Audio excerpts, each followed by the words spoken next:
चलो रूसी क्रांति के बारे में बात करते हैं, उसी कारणों के बारे में बात करेंगे हम आज कि किस प्रकार से रूस में ऐसे हालात बने जिसकी वजह से 1917 में क्रांति होती है। तो सबसे बड़ा जो अगर हम बात करते हैं दुनिया के क्षेत्रफल के हिसाब से, तो रूस दुनिया का सबसे बड़ा क्षेत्र एक तरह से देश था। मगर वहां पर एक तो ये था कि भाई विकास की जो अवस्थाएं यूरोप के दूसरे देशों में थी, वैसी अवस्थाएं वहां पर हमें देखने को नहीं मिलती हैं। और दूसरी बात ये भी कहा जाता है कि रूस एक तरह से वो कहते हैं ना कि उस काल में था जब एक तरफ तो सामंतवाद चल रहा था, जिसका पतन एक तरह से यूरोप में हो चुका था, बाकी देशों में, क्योंकि जो मुख्य अर्थव्यवस्था थी रूस की वो कृषि पर आधारित थी। दूसरा, वहां पर स्टेट के अधीन वाणिज्यवाद की प्रक्रियाएं चल रही थी। एक तरह से वाणिज्यवाद इसलिए कहा जाता है कि अभी भी जो व्यक्तिगत स्वतंत्रता होती थी व्यापार की, वो सभी के पास नहीं। दूसरा, हम ये कहते हैं कि जिस तरह से औद्योगिक क्रांति रूस में भी आती है, मगर वो था ना कि सारे व्यवसायों के ऊपर एक तरह से जार का नियंत्रण था। जार वहां के शासक को कहा जाता है, जिस तरह से शासक को राजा कहते हैं वैसे वहां पर जार कहते हैं। तो ये हमें देखने को मिलता है। और सबसे बड़ा जो रीजन हमें देखने को मिलता है वो था निरंकुश तंत्र, यानी पीटर महान जैसे शासक कहते हैं कि वे जार दुनिया में किसी के प्रति उत्तरदायी नहीं है। तो वहां पर ये जो बात कही गई है उसके पीछे यही था कि एक तरह से राजा को या फिर जार को इतने सारे अधिकार दे दिए गए कि सामान्य जनता का वर्चस्व उसको दिखाई पड़ता। देवीय सिद्धांत दिया गया राजा का, जो लगभग सभी राजाओं के साथ या सभी प्रकार के एक तरह से हम कहते हैं ना कि सभी देशों में प्राचीन काल से लेकर चलता आ रहा जब तक राजतंत्र है, राजा की अथॉरिटी को सशक्त करने के लिए वो चीज बनाएगी। तो एक तरह से हमें दिखाई पड़ता है कि देवीय सिद्धांत जो होता है, जहां पर कहते हैं कि राजा के जो वचन है वो देवता के वचन है, उनका पालन करना अनिवार्य है मुक्ति के लिए। तो धर्म से जोड़ दिया गया एक तरह से वर्चस्व। और खासकर जो निकोलस फर्स्ट, अलेक्जेंडर फर्स्ट, उसके समय से हमें 1801 से हमें लगता है कि भाई लोगों के ऊपर बहुत सारे प्रतिबंध लगने प्रारंभ हो गए, जिसमें भाषण की एक तरह स्वतंत्रता होती है, अपने विचारों की अभिव्यक्ति की बात थी, सभाएं करने की बात थी, ये सारी चीजें एक तरह से बंद कर दी गई। और उसके बाद फिर अलेक्जेंडर सेकंड, उसने कुछ 1855 से लेकर 84 तक उसने कुछ सुधार किए, मगर वो सुधार एक तरह से उसने खासकर शिक्षा और प्रेस के मामले में किए, जहां पर कुछ प्रतिबंध लाए। मगर सबसे बड़ा जो उसका कहते हैं ना कि प्रभाव था वो था 1861 में किसानों को दास्ता से मुक्त करना, यानी सर्फडम जिसे हम कहते हैं, इलिमिनेशन ऑफ सर्फडम, यानी सर्फडम। सर्फडम क्या होता है? सर्फ यानी सामंतवाद में जो किसान होते हैं, जो भूमि के बंधुआ एक तरह से जो किसान होते हैं, उनको सर्फ बोलते हैं। यानी किस भूमि दास एक तरह से जो लोग थे उनकी दास्ता से मुक्त करता है। मगर हालांकि इसका इतना ज्यादा प्रभाव नहीं पड़ता, मगर एक शुरुआत तो होती है। मगर उसका जो उत्तराधिकारी बना अलेक्जेंडर तृतीय 1881 से लेकर 94 तक बहुत ही कठोर और दमनकारी नीति अपनाता है। जार ने शिक्षा की स्वतंत्रता पर फिर प्रतिबंध लगा दिया, प्रेस को दबा दिया। और उसका फिर जो आगे निकोलस द्वितीय जो अंतिम जार था 1894 से लेकर 1917 तक, उसने अपने जो पूर्वज थे अलेक्जेंडर थर्ड, उसके नक्शे कदम पर चला और बहुत सारे प्रतिबंध लगाए उसने। और एक तरह से बहुत सारी सी बातें होती हैं जिनके बारे में आगे चल के बात करेंगे। 1905 में 4 और 5 में रूस और जापान का युद्ध होता है। और इस युद्ध के ये युद्ध भी एक तरह से एक क्रांति का कारण था, क्योंकि इस युद्ध ने ये दिखा दिया कि अंदर से जार या रूस खोखला हो चुका है। और जापान के हाथों हारना रूस के लिए शर्म की बात थी। और इसके परिणाम स्वरूप एक क्रांति होती है। और उस क्रांति में, यानी क्रांति 22 जनवरी 1905 को, उसे खूनी रविवार क्रांति कहते हैं। एक व्यक्ति था गैपो।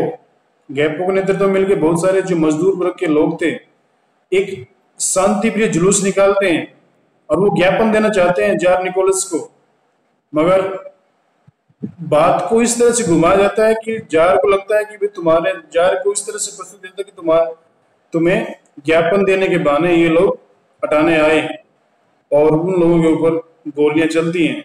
और गैपो जो जुलूस में सबसे आगे था, वो कहते ना कि रहस्यमय तरीके से वहां से पता नहीं जब गोलियां चली तो वो वहां पर दिखाई नहीं दिया, तो इसमें काफी लोग मारे गए, लगभग 30 लोग इसमें मारे गए और बहुत सारे लोग इसमें घायल हुए। तो ये भी खूनी रविवार क्रांति के रूप से इसको जानते हैं। और इसने भी फिर जनता का वो कहते ना कि एक आक्रोशित कर दिया और बहुत सारे विरोध प्रदर्शन देखने को मिलते हैं। तो जार फिर से एक वो कहते ना कि संसद की स्थापना करता है, ड्यूमा, यानी निर्वाचन पद्धति की शुरुआत की जाती है।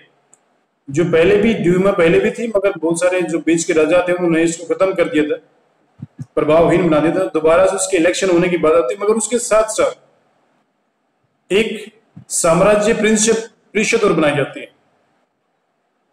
साम्राज्य परिषद के पास वो अधिकार थे, वो ड्यूमा के जो निर्णय लिए गए हैं उनको भी वो रद्द कर सकते। यानी एक तरह से एजन इतिहासकार कहता है कि ड्यूमा के गठन से पहले उसके पर काट दिए गए। यानी कि एक तरह से हम कह सकते हैं कि भाई ड्यूमा जिसके लोगों को लगा था कि उनकी बातें सुनी जाएंगी राज्य में, अब वो क्योंकि जो साम्राज्य परिषद थी उसमें अधिकतर लोग राजा के द्वारा नियुक्त होते थे, एक तरह से मनोनीत होते थे, तो वो राजा की बात रखेंगे, तो जनता की बात नहीं करेंगे। तो वो चीज हमें देखने को मिलती है वहां पर। तो इस तरह से ड्यूमा की स्थापना भी होती है, मगर उसका 1906 में प्रथम चुनाव हुए, मगर वहां पर उदारवादियों को बहुमत मिलने से 1906 में ही ड्यूमा को भंग कर दिया गया।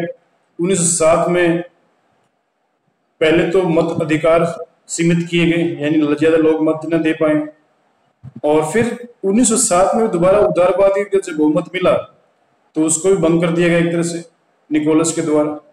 तो ड्यूमा की जिस तरह से स्थापना की गई थी वो ड्यूमा को काम करने का अवसर नहीं मिला। तो लोगों को एक तरह से जिस तरह से हम कहते हैं कि भाई अपनी बातें राजा तक पहुंचाने का जो माध्यम ड्यूमा थी वो एक तरह से व्यर्थ लगी, तो क्रांति के अलावा दूसरा रास्ता बचा नहीं उन लोगों के पास। दूसरी बात हम करते हैं किसानों की कंडीशन की। हालांकि 1861 के बाद जब सर्फदम बंद कर दिया गया, मैं थोड़ी देर में लूंगा चाहिए 5-10 सेकंड, एक मिनट मैं क्लास लेके बात करता हूँ,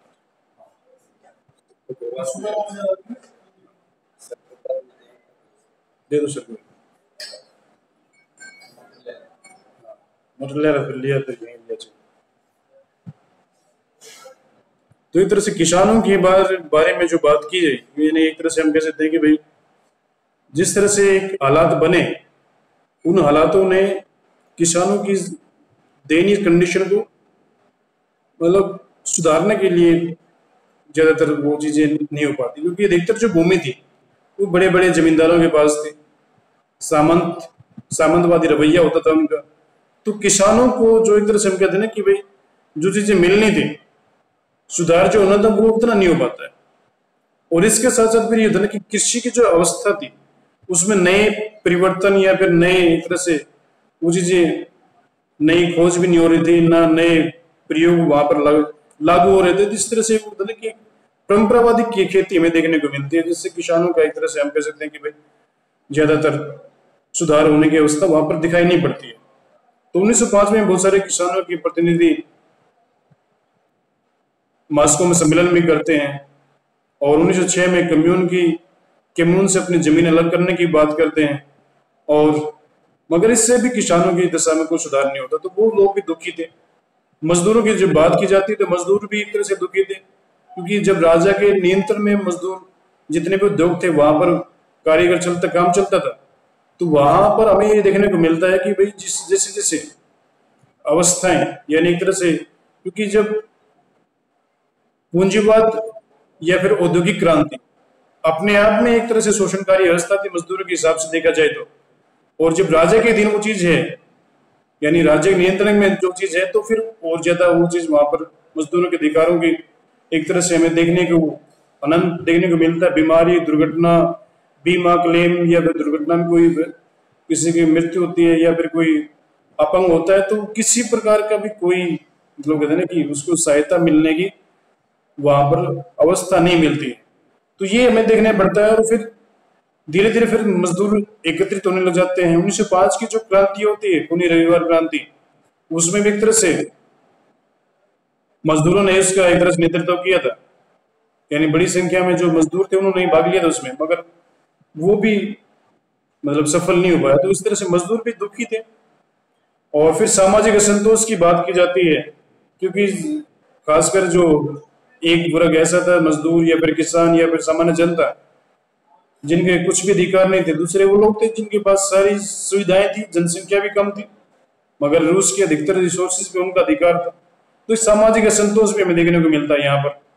दूसरी बात ये आती है कि भाई जो प्रबुद्ध वर्ग था, खासकर अगर हम कुछ की बात करें, Tolstoy, दोस्टोयेव्स्की, maxim Barki, Gorky sorry, और बाकुनिन और मार्क्स, इनके विचारों ने काफी प्रभाव, एक तरह से जनता के अंदर काफी प्रभाव स्थापित करने की बात करते हैं। टोल्स्टॉय ने खासकर जो पूंजीपति वर्ग था उसकी एक तरह से भर्त्सना की। दांतोवस्की ने निरंकुश तंत्र की भर्त्सना की। मार्क्स, बाकुनिन, मैक्सिम गोर्की, इन लोगों ने जो साम्यवाद के प्रसार की अवस्थाओं के बारे में बताया और किस प्रकार से मजदूर वर्ग एक तरह से आगे चलकर सर्वहारा वर्ग बनकर किस तरह से इस व्यवस्था को खत्म कर सकता है, वो रास्ते बताए। और इस तरह के विचार इन्होंने एक तरह से प्रचारित किए। वहां पर कुछ अल्पसंख्यक भी थे, यहाँ पर काफी लोग थे जिसमें यहूदी थे।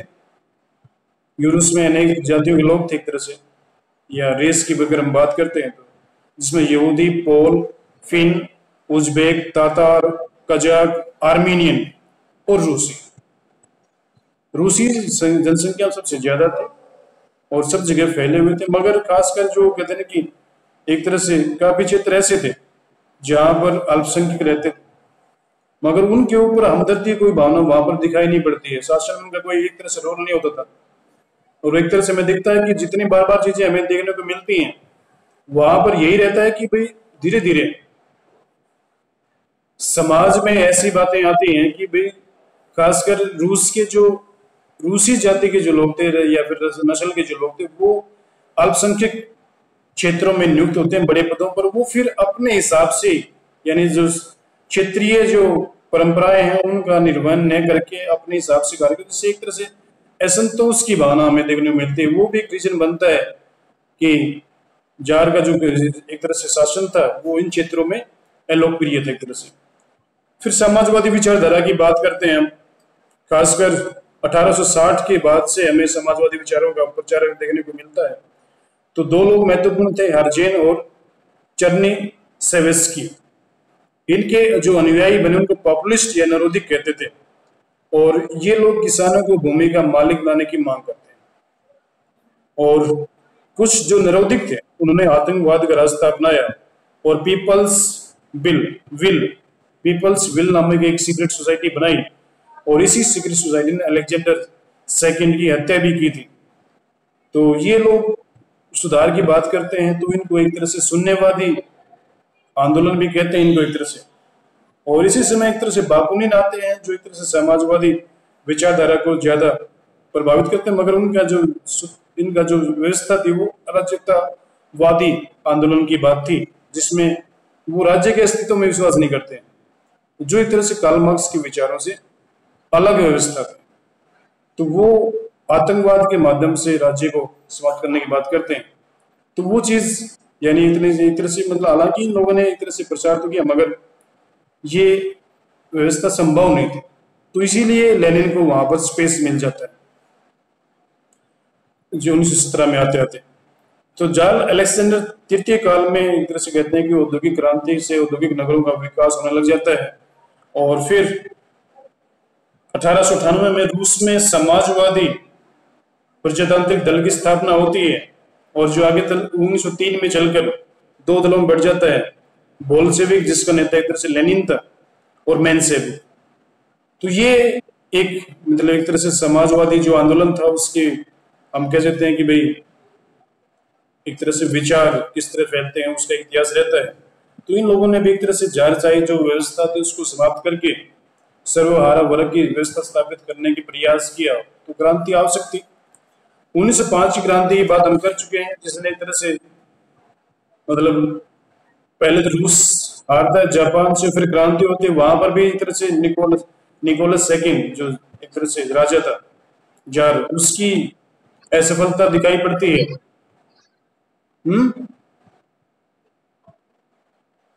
इधर से तो कोई दिक्कत नहीं बेटा। और उसके बाद फिर एक तरह से लोग ये कहते हैं कि 1905 की जो क्रांति थी वो 1917 क्रांति की रिहर्सल थी एक तरह से, और फिर तात्कालिक जो कारण मिला वो प्रथम विश्व युद्ध था। प्रथम विश्व युद्ध के दौरान एक तो रूस को बहुत सारी पैसे खर्च करने पड़े, लगभग 4700 करोड़ रूबल जो उसकी मुद्रा थी वो खर्च करनी पड़ी, और उसके साथ साथ बहुत सारा भ्रष्टाचार, कुलीन तंत्र की स्थापना, ये जो बहुत सारी चीजें थी वो हमें देखने को मिलती हैं। और लगभग 1.5 करोड़ सैनिक युद्ध में भेजे जाते हैं, और इससे खेती में काम करने वालों की संख्या कम हो जाती है और कृषि उत्पादन गिर जाता है, महंगाई बढ़ जाती है। और महंगाई बढ़ने से फिर जो सबसे बड़ी बात हमें देखने को मिलती है, तो लोग सड़कों पर जाते हैं, जिससे क्रांति का आगाज हो जाता है। क्या बात, आवाज नहीं आ रही भाई?